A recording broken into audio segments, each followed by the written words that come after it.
मी तोच आहे, निखळ निर्मळ निरागस, ज्याचा तू फोटो काढलास 25 वर्षापूर्वी. मी तोच क्रूर हिंस्त्र झालोय का?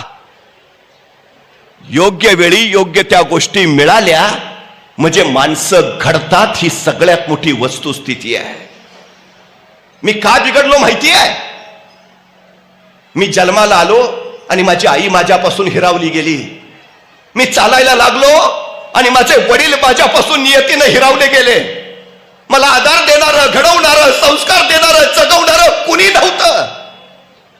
कुशीत घ्यावं आणि दूध भात चारावा, ते आईचे हात मला कधी लाभले नाहीत.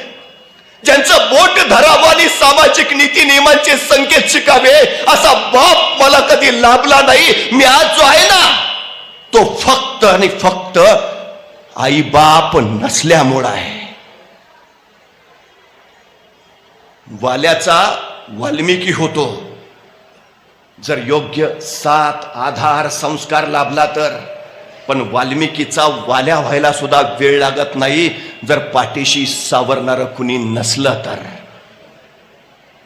एक गोष्ट लक्षात घ्या, मानवी व्यक्तिमत्वाचे संशोधक आणि जीवशास्त्रीय अभ्यासक असं सांगतात की नुकतंच जन्माला आलेलं एखादं नवजात बाळ तुम्ही आम्हाला आणून द्या आणि त्याला काय बनवायचंय ते सांगा, आम्ही त्याला ते बनवून देतो.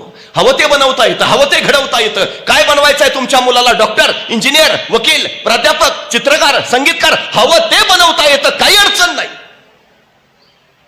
फक्त एक गोष्ट लक्षात ठेवायची, माती ओली असली की मग त्या गोळ्याला आकार देता येतो आणि वय संस्कार क्षम आलं की मग मूल घडवता येतं. आकार द्यायचा असेल तर माती ओली हवी आणि वय संस्कार क्षम हवं. माती सुकली की मग आकार देता येत नाही आणि वय निघून गेलं की माणूस घडवता येत नाही. ही सगळ्यात महत्वाची गोष्ट आहे. त्यामुळे घडण्याच्या वयात ज्याच्या वाट्याला माता पिता आले त्यांचे आयुष्य घडली, ही सगळ्यात महत्वाची गोष्ट आहे.